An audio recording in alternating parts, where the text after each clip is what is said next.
பாருங்கள், சீக்கிரமாய் போங்கள், சொல்லுங்கள். Come, see, go, tell. அது ரெண்டு வார்த்தையாக சேர்த்து சொல்ல வேண்டும். Come and see, go and tell. இதுதான் அந்த உயிர்த்தெழுந்த நாளிலே முதலாக தூதுகளின் மூலமாக அங்கே சொல்லப்பட்ட கட்டளையாக காணப்படுகின்றது.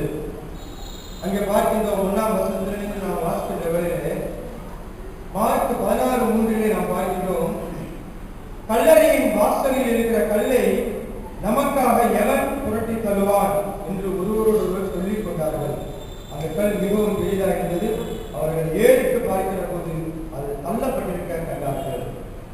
அவர்கள் கவலையோடு சென்றிருந்த அந்த காரியம் அவர்களுக்கு அங்கே வெற்றியாக காணப்பட்டது. உயிர்த்தெழுந்த ஆண்டவராகிய இயேசு கிறிஸ்து அவர்களை வரவேற்பது வண்ணமாக தூதர்களின் மூலம் செய்திகளை அனுப்பினார். அங்கே பார்க்கின்றோம், வந்து பாருங்கள், முதலாவதாக வர வேண்டும், கம். இப்பொழுது நாம் ஆராய ஒழுங்கிலே நாம் பார்க்கின்றோம். முதல் பகுதி அழைப்பு, அனைவருக்கும் அழைப்பு. இங்கே அவர்கள் சிந்தனையில் அந்த கல்லை கொட்டதாக காணப்பட்டது. மார்க் 16:3 சொல்வது போல. ஆனால் அங்கே வந்து பார்த்த பொழுது 10:28 பூமி மிகவும் அதிரும்படி கர்த்தருடைய தூதன் வானத்திலிருந்து இறங்கி வந்து வாசலில் இருந்த கல்லை புரட்டி தள்ளி அதன் மேல் உட்கார்ந்தார். இவர்கள் போன காரியம் அங்கே தூதர்களினால் எளிமையாக்கப்பட்டது. அங்கே முதலாவதாக அங்கே ஒரு வாக்கு கொடுக்கப்படுகிறது. 10:28 பயப்படாதீர்கள். அன்று கிறிஸ்துமஸ் காலங்களிலே தூதன் சொன்ன அதே வார்த்தை, பயப்படாதீர்கள். கிறிஸ்து பிறப்பை அறிவித்த அந்த பரம சேனையின் திரள்கள், தூதர்களுடைய சேனையின் கூட்டம் சொன்ன அதே வார்த்தை, பயப்படாதீர்கள் என்று உயிர்த்தெழுந்த நாள் என்றும் வாரத்தின் முதல் நாள் அதிகாலை வேளையிலும் தூதன் அங்கே வந்த ஸ்திரீகளை பார்த்து சொல்கிறார், பயப்படாதீர்கள். நமக்கு இந்த காலையிலே கிறிஸ்து பிறப்பின் நாளிலே பெற்ற அதே ஒரு வாக்குத்தம், நாம் எந்த சூழ்நிலையிலும் கிறிஸ்துவை தெய்வமாக வழிபடுகின்ற நாம், ஜீவனுள்ள தேவனை வழிபடுகின்ற நாம் எந்த காரியத்தை குறித்தும் பயப்பட தேவையில்லை. நாம் செய்ய வேண்டியது அவரை தேடி செல்ல வேண்டும். அன்று அவர்கள் காலியாக இருந்த கல்லறையை நோக்கி தேடி சென்றார்கள். நாமும் உயிருள்ள 2000 ஆண்டுகளுக்கு பின்பு ஜீவனுள்ள தேவனை தேடி செல்ல வேண்டும்.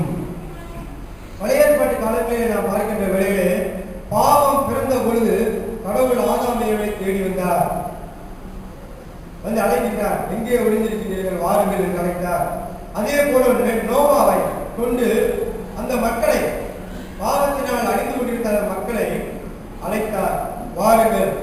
ரட்சிப்புக்கு ஏற்ற அந்த வேலையை நோவா ஆயத்தப்படுத்தி கர்த்தருடைய வார்த்தையை அங்கே சொன்னார். ஆனால் யாரும் கேட்கவில்லை. அங்கேயும் அழைப்பு கொடுக்கப்பட்டது. அதே போல் இஸ்ரவேல் மக்கள் அனைவருக்கும் மோசேயை வைத்து அழைப்பு விடுத்தார். அடிமைத்தனத்திலிருந்து விடுதலை நீங்கள் வாருங்கள், கானான் தேசத்துக்குள் நித்திய பேரின்ப வாழ்வை அனைவருக்கும் செல்வோம் என்று அழைப்பு விடுத்தார். ஏசியா தீர்க்கதரிசி சொல்கிறார் 55ஆம் அதிகாரம் முதல் 3 வசனங்களிலே, ஓ தாகமாக இருக்கிறவர்களே, நீங்கள் எல்லாரும் தண்ணீர் நன்றிக்கு வாருங்கள். அநேக வேத வசனங்கள் நம்மை வாருங்கள் வாருங்கள் என்று அழைக்கின்ற வசனங்களாக காணப்படுகின்றது. இந்த காலங்களிலும் அநேக ஊழியர்கள் நம்மை நோக்கி அழைக்கின்றார்கள். இயேசு கிறிஸ்து சீக்கிரமாக வரப்போகின்றார், மனம் திரும்பி வாருங்கள் என்று அழைப்பு விடுக்கப்படுகிறது. அன்றும் அதே வார்த்தையை அங்கே தூதர்கள் சொல்கிறார்கள், வந்து இரண்டாவதாக வாருங்கள். முதலாவதாக வாருங்கள், இரண்டாவதாக பாருங்கள். வெளிப்படுத்தின சுவிசேஷம் 22:17 ஆவியும் மனவாட்டியும் வா என்கிறார்கள். புதிய வானம் புது பூமி சிருஷ்டிக்கப்பட்ட பின்பும் இதே நிகழ்வு.